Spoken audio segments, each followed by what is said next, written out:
What's up, Quickcopter fans? RunCam Today I'm going to be doing a flight with my V303 Seeker. I have the RunCam on here, so I do have a new setup with the RunCam.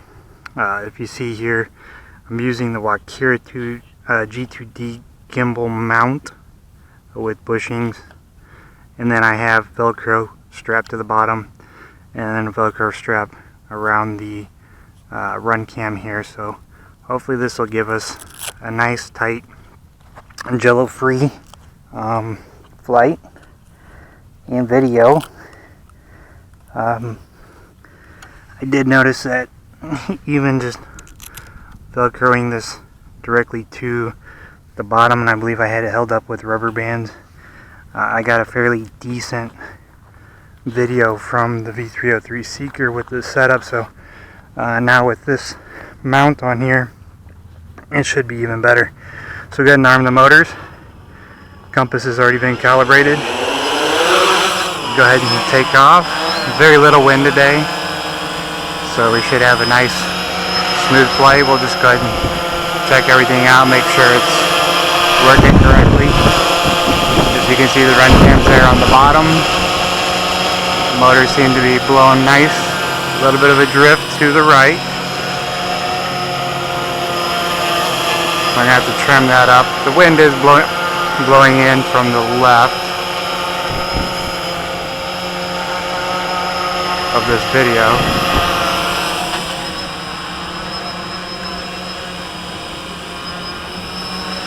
So as you can see, it's drifting a little bit, so I'm going to trim it up.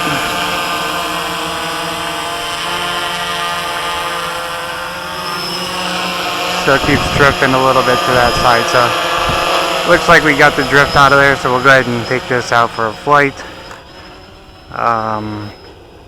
We're not going to get any smooth shots with this because it's not on a gimbal, but this RunCam handles really well, especially with a gimbal. I might need to get some stiffer anti-vibration balls on there.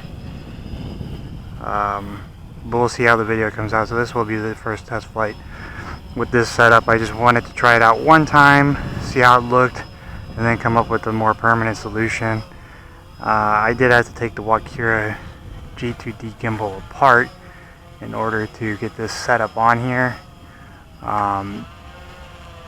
So I won't be using the WLToys gimbal anytime soon unless I put it back together. There's only 4 screws and 3 plugs that you got to take apart, so it's fairly easy to get it from that bottom plate of the mount, which I did in order to kind of get this makeshift mount. You also need to run a safety zip tie or some sort of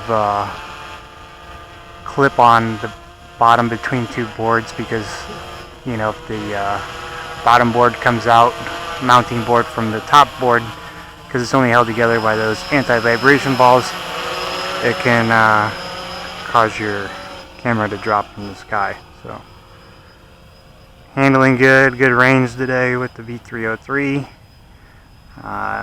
Been extremely impressed with it ever since getting it fixed, purchasing a used transmitter. Someone on the RC group forums, Surf Kiwi, so he really hooked me up because they're hard to find. GearBest was supposed to send me a free one, but they never did. So that's to be expected with that company. I haven't had good dealings with them. So, but hopefully we're capturing some good video with this. We're up a little bit high, maybe 100 feet or so. So we'll take it up a little bit higher. Take a look around. Rotate, which is nice that it holds its position when it does. There's no drift going on. You can get some panning shots without the gimbal on there. Now I'm going to bring it down in stages. I just do that as a safety precaution because I did have it drop from the sky in a previous video, but I think it was partly due to bad props on there, but I just don't want to take that chance. I do like flying this because it's such a smooth flyer. If you can get your hands on a good GPS quadcopter, seems like that's the way to go. There are reports of fly-offs and other issues that are associated with GPS quadcopters, but so far I've been pretty lucky with this. 30-40 flights, and no real issues to speak of other than the bad receiver that was shipped with it, as well as the bad transmitter. So I have to correct on those two issues. Been working great. Excited to see what the RunCam footage will be, because there is quite a bit of setup that goes into putting the walk here on there, because I don't transport it with the gimbal. So it's taking it off, taking it on, calibrating, holding it steady whenever you power it up. Otherwise there's a lot of vibration to it, and it still wasn't the greatest as far as Jello goes. And then I have SJ4000, so they don't quite fit the Wakira 2G gimbal, so you gotta rubber band those on. So it was a little bit of a headache. The RunCam's nice is that it's just easy to strap on, and you can't actually use it for FTP. You can also use the SJ4000s as FPV2 if you get the right transmitter for it, and if you flip the camera upside down inside the gimbal. Otherwise, if you put it natively how it's supposed to go in there, the ports will actually be blocked by the gimbal arm and motor. So probably going on 4 to 5 minutes of flight time, handling well. Very impressed with this quadcopter. I got it on the sale. Usually goes for about $250 to $300. I got it on the $189 sale, which was probably the reason why they put some defective parts in there. So with shipping, extra controller, receiver, close to $300 some odd dollars for it. So it didn't really come out to be quite the deal that I was led to believe it was when I was buying it. So, but if you get one that works for $230 with GPS like this, it's well worth the money, especially if you plan on shooting any video with it,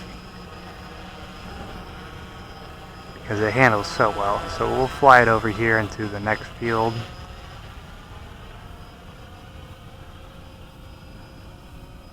Take a look around. I like to fly with the light to me so I can see it, just because the little scarred from the range issues and the bad receiver.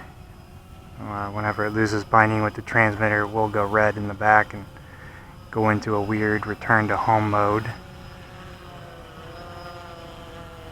But I haven't been experiencing that as of late, so it's doing well. So cruising around just a little bit more.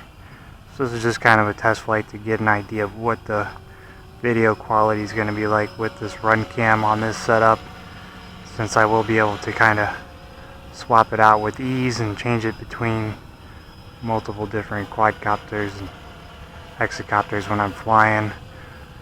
The point of getting the RunCam was how light it is, how cheap it is, and the ability to be able to put it on multiple quadcopters, whereas the SJ4000, since it does weigh a little bit more, you can't really use it as a universal camera. And this is not to say that this is either. Some of the minis will have problems with it, so you might need to get an 808 keychain camera for anything smaller than maybe a SEMA X5C Explorers, and that's still probably going to be pretty heavy of a payload to have this camera attached to it. So we'll do a couple more laps around here.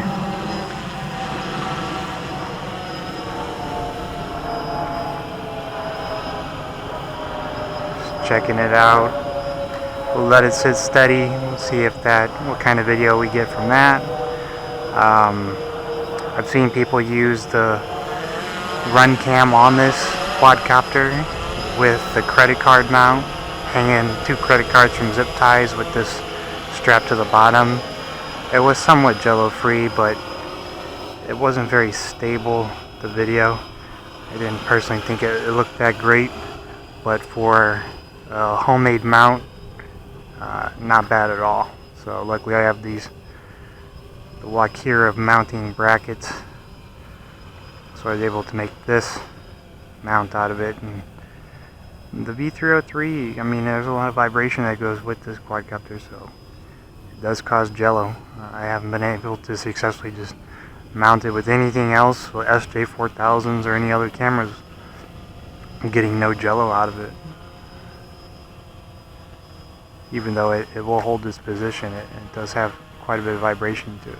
So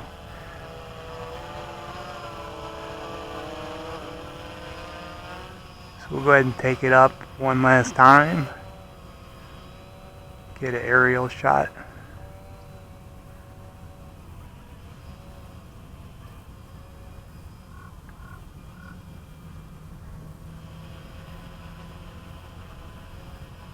And we'll bring it down and we'll bring it in for a landing.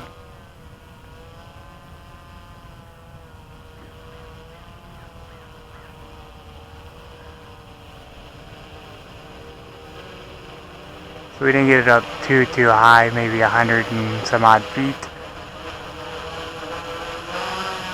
It's supposed to have a pretty far range on it. Now that I fixed the transmitter and receiver, I do believe it will probably get up to 500 meters.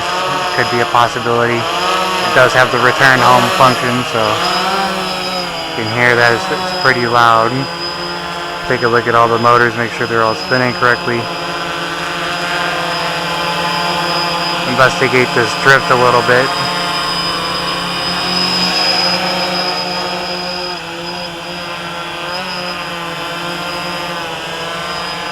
So find a nice smooth spot to land it. And landing this quadcopter has been very easy. I've seen some people tipping over, but as long as you find a level spot, bring it down slow, don't slam it on the ground, you won't have much issues. Make sure that you do turn the throttle off, holding the left stick all the way down for a good 5 seconds till they stop. But this is the V303 with the RunCam and Wakira mounting bracket on there. So hopefully we got some good onboard footage with it. If this video helped you out in any way, definitely leave a like. Be sure to subscribe to the channel. More upcoming videos here in the future.